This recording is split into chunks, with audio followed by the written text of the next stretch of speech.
Bayangkan kamu sudah menikah selama 3 tahun dengan pria yang sangat kamu cintai. Selalu perhatian, setia, dan tak pernah menyakitimu. Tapi suatu hari, kamu menemukan satu fakta yang bikin kamu terpaku. Fakta yang selama ini disembunyikan dengan sangat rapi, tentang iman dan masa lalunya. Dan ketika kamu tahu, air matamu nggak bisa terbendung. Assalamualaikum warahmatullahi wabarakatuh. Hai sahabat inspirasi, semoga kalian semua dalam keadaan sehat, bahagia, dan selalu dalam lindungan Allah Subhanahu wa Ta'ala. Sebelum kita mulai kisahnya, jangan lupa klik tombol like, komen, dan subscribe ya. Biar kamu nggak ketinggalan kisah inspiratif lainnya yang bisa bikin hati kita makin lembut dan iman makin kuat. Oh iya? Yuk sama-sama kita tulis sholawat di kolom komentar sebagai bentuk cinta kita kepada Nabi Muhammad Shallallahu Alaihi Wasallam. Dan jangan lupa tulis juga kamu nonton dari kota atau daerah mana. Biar kita saling kenal dan jadi satu komunitas inspirasi yang saling mendukung. Namanya Rahma Salsabila. Seorang wanita yang sejak kecil dikenal cerdas dan penuh kasih. Ia tumbuh di tengah keluarga sederhana di kota Yogyakarta. Ayahnya seorang guru ngaji, dan ibunya penjual kue rumahan. Meski hidup pas-pasan, orang tua Rahma selalu menekankan dua hal penting dalam hidup, ilmu dan iman. Sejak kecil, Rahma bercita-cita menjadi dokter. Ia sering melihat tetangganya kesulitan mendapat pengobatan layak. Suatu hari, aku ingin menolong mereka, ucapnya waktu masih SD. Siapa sangka? Cita-cita itu benar-benar terwujud. Dengan semangat belajar dan doa tak putus dari orang tuanya, Rahma berhasil masuk fakultas kedokteran di salah satu universitas Islam ternama. Ia bahkan meraih gelar cum laude saat lulus, membuat kedua orang tuanya menangis haru saat wisuda. Sebagai seorang dokter, Rahma bekerja di sebuah klinik swasta yang juga menjadi bagian dari layanan sosial masjid besar di kotanya. Di sanalah ia pertama kali bertemu dengan Arman. Seorang pria yang saat itu datang membawa anak kecil yang terluka di kaki. Arman bukan ayah dari anak itu. Ia hanya seorang tetangga yang kebetulan melihat anak itu jatuh di jalan. Rahma yang kala itu sedang bertugas di IGD langsung menangani si anak, dan melihat betapa sabarnya Arman menunggu, meski bukan keluarganya sendiri. Dari pertemuan itu, benih komunikasi kecil tumbuh.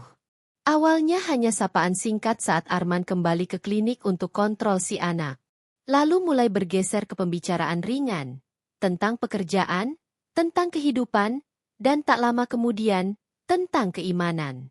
Arman tak pernah banyak bicara soal agama. Ia lebih banyak mendengarkan. Tapi ada satu hal yang membuat Rahma merasa tenang saat berada di dekatnya. Arman selalu sopan, tak pernah melewati batas, dan punya cara pandang yang dewasa.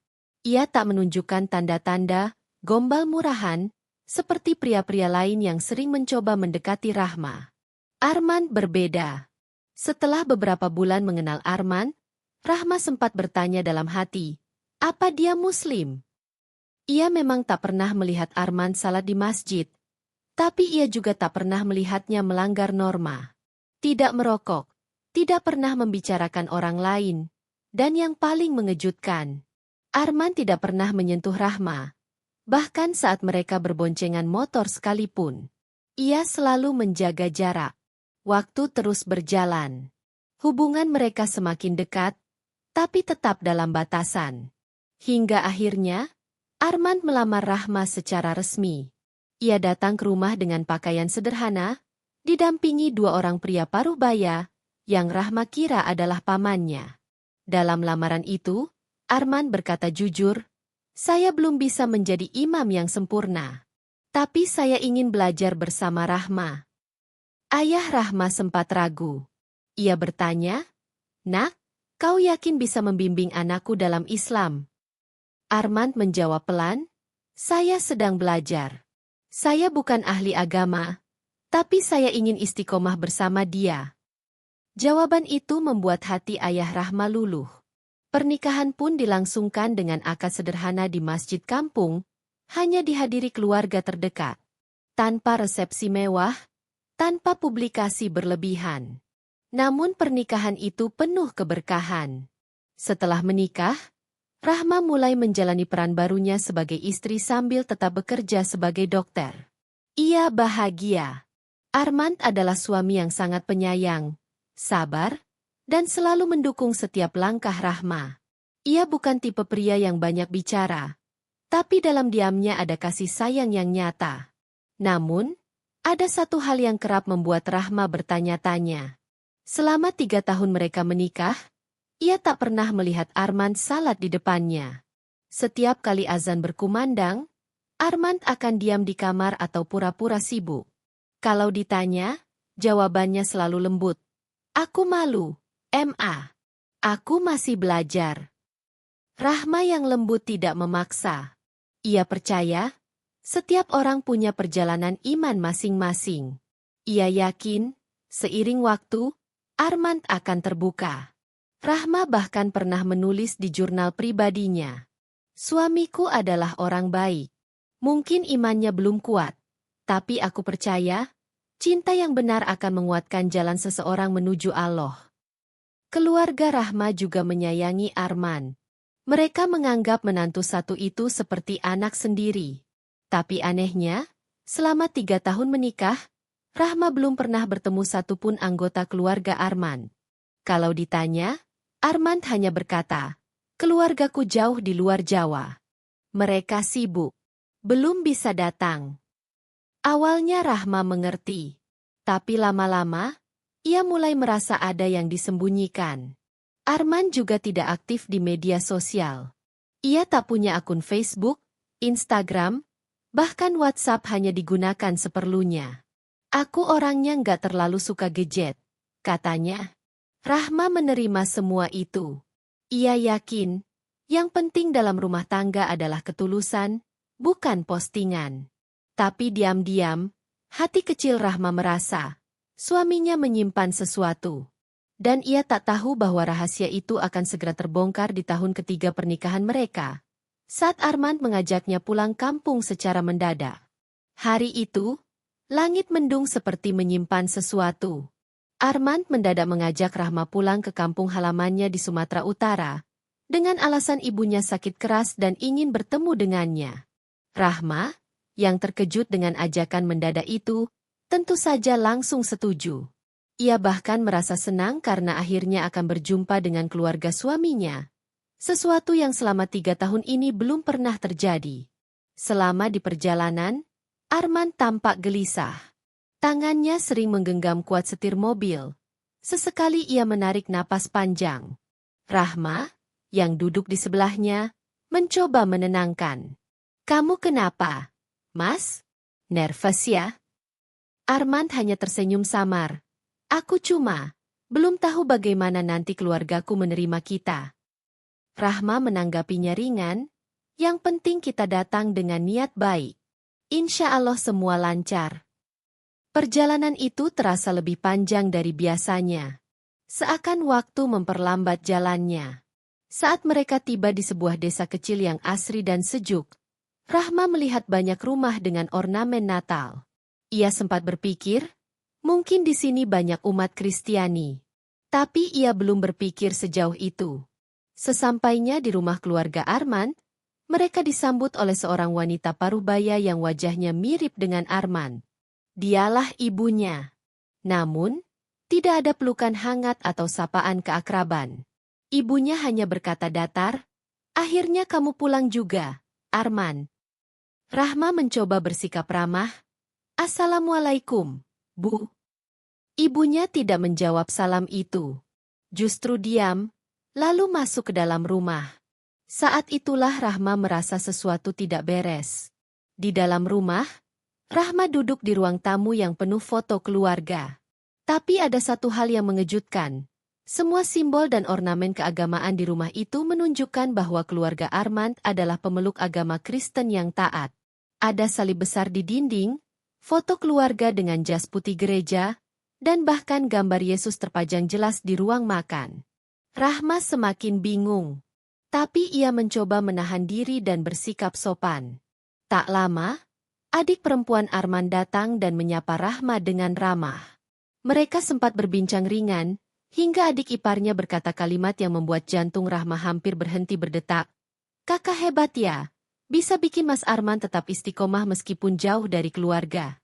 Dulu waktu kuliah, kami kira dia cuma ikut-ikutan. Tapi ternyata dia serius ya masuk Islam. Rahma terdiam. Ia mematung. Kalimat itu berputar-putar di kepalanya. Dia serius ya masuk Islam. Bukankah Arman memang sudah Islam sejak awal? Bukankah saat lamaran dulu, ia bilang sedang belajar jadi imam?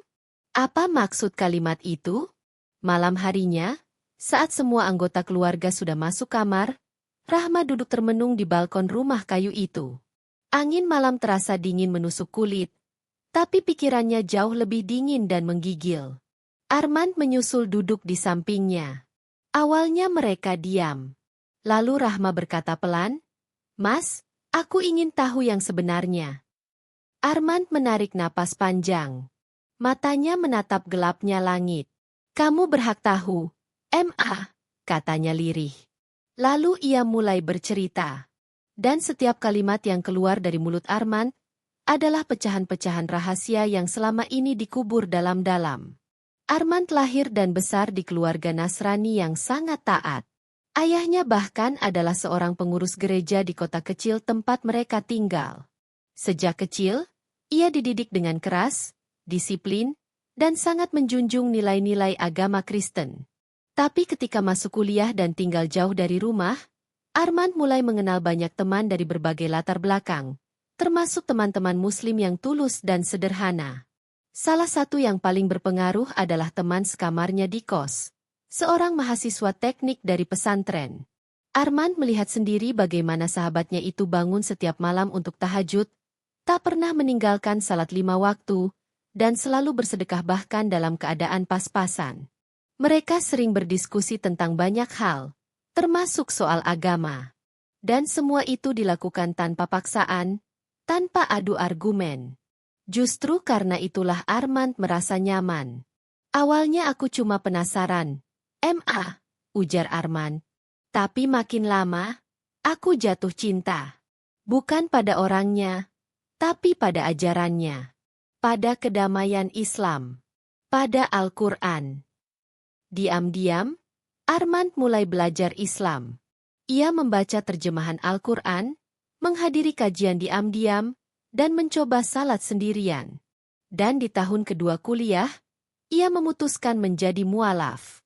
Tapi keputusan itu tidak semudah yang dibayangkan. Ketika keluarganya tahu, mereka sangat marah. Ayahnya mengusirnya dari rumah, dan ibunya menangis berhari-hari. Sejak saat itu, Arman hidup dalam bayang-bayang tekanan. Ia kehilangan hak waris, diputus hubungan, dan dianggap pengkhianat oleh sebagian besar keluarganya. Namun, ia tetap teguh. Ia memilih hidup mandiri, menyelesaikan kuliah dengan beasiswa, dan bekerja keras di beberapa tempat hingga akhirnya bisa mandiri secara finansial. Keputusan untuk menikahi Rahma juga bukan hal mudah. Ia tidak ingin membuka luka lama. Karena itu ia memilih tidak melibatkan keluarganya. "Saat aku melamarmu, aku takut kamu akan pergi kalau tahu aku mualaf. Tapi aku juga nggak bisa cerita banyak, karena saat itu aku masih proses pemulihan," katanya dengan suara bergetar. Rahma menatap suaminya lama. Air mata menggenang di pelupuk matanya. Ia bukan marah. Ia bukan kecewa. Tapi hatinya benar-benar sesak melihat betapa berat perjuangan Arman selama ini. Betapa besar rahasia yang dipendamnya, demi bisa menjadi suami yang layak. "Kenapa kamu nggak pernah cerita dari dulu?" tanya Rahma. "Aku takut kehilanganmu. Dan aku belum siap menghadapi luka itu lagi," jawab Arman. Malam itu, mereka berpelukan lama di bawah langit kampung yang dingin. Rahma menangis. Bukan karena dibohongi, tapi karena tak menyangka bahwa suaminya adalah seorang pejuang iman yang luar biasa. Seorang mualaf yang berani melawan arus keluarganya sendiri demi Islam, dan demi membangun keluarga bersama Rahma. Pagi harinya setelah pengakuan Arman, suasana rumah masih terasa canggung.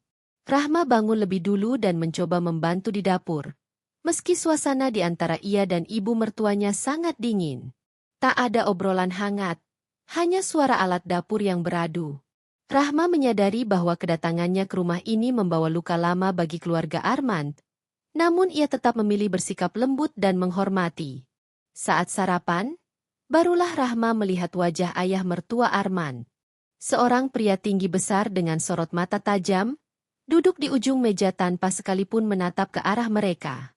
Rahma mencoba menyapa, "Selamat pagi, Pak." Tapi tidak ada balasan, hanya suara sendok di atas piring.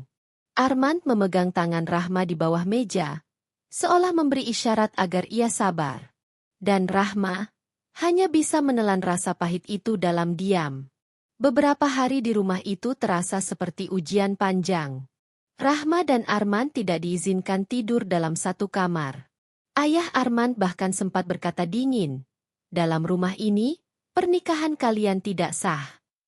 Kalimat itu menghantam Rahma seperti petir. Tapi ia tahu, bukan dirinya yang dibenci, melainkan keyakinan yang ia dan suaminya pegang. Namun di tengah ketegangan itu, Rahma tidak menyerah. Ia tetap membantu pekerjaan rumah, menemani ibu mertua yang mulai sakit-sakitan, dan tersenyum meski dalam hatinya menangis. Ia tahu, tidak mudah bagi keluarga ini menerima perubahan besar yang dilakukan Armand.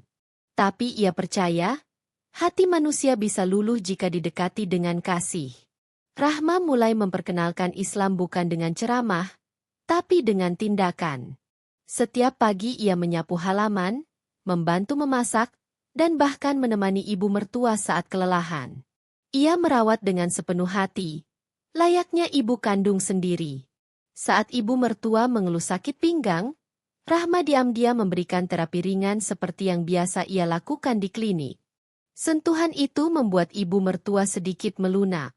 Meskipun belum bicara banyak, setidaknya ia tidak lagi menjauh. Puncaknya terjadi pada hari Jumat. Armand pergi salat Jumat ke masjid terdekat. Rahma tetap di rumah, membantu memasak bersama ibu dan adik iparnya. Saat sedang memotong sayur, tiba-tiba sang ayah mertua masuk dapur. Suasananya langsung hening. Semua berhenti bergerak. Ayah Armand menatap Rahma tajam dan berkata, "Apa kamu tahu, sejak kecil anakku dibesarkan dengan ajaran Kristen? Kami ajari dia pergi ke gereja, berdoa setiap malam, ikut perjamuan kudus. Tapi dia memilih jalan lain." Rahma menunduk. "Saya tahu, Pak. Dan saya tidak pernah ingin memisahkan suami saya dari keluarganya. Justru saya ingin menyatukan kembali, walau berbeda keyakinan." Kalimat itu membuat sang ayah termenung. Tak disangka, setelah sekian lama bersikap keras, akhirnya ia duduk. Untuk pertama kalinya, ia berbicara panjang dengan Rahma.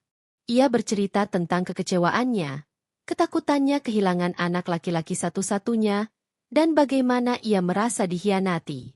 Bukan karena agamanya, tapi karena ia pergi diam-diam, katanya.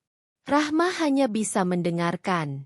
Dan di akhir percakapan itu, ia berkata, "Maafkan Armand, Pak. Dia hanya takut. Tapi dia sangat mencintai bapak dan ibu. Dia ingin pulang, tapi tidak tahu bagaimana caranya." Air mata perlahan mengalir di pipi ayah mertuanya. Ia tidak menjawab apapun, tapi Rahma tahu, tembok keras itu mulai retak. Hari-hari berikutnya terasa lebih ringan. Perlahan, keluarga Armand mulai menerima kehadiran mereka.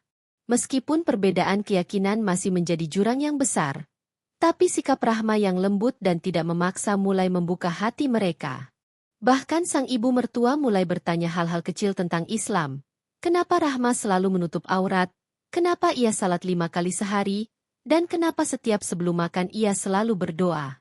Rahma menjawab semua pertanyaan itu dengan sabar, tidak berusaha mengislamkan siapapun, hanya menjelaskan bahwa semua itu adalah bentuk syukur dan cinta kepada Tuhan.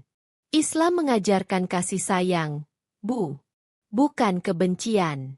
Bahkan Rasulullah pun memperlakukan tetangga Yahudi dengan baik, meskipun sering disakiti. Ucapan itu membuat ibu mertua menatapnya lama. Ia hanya berkata, "Kamu perempuan yang sabar. Mungkin kalau menantuku dulu orang lain, aku tidak akan bisa begini." Dan di hari terakhir mereka di kampung, sebuah keajaiban terjadi.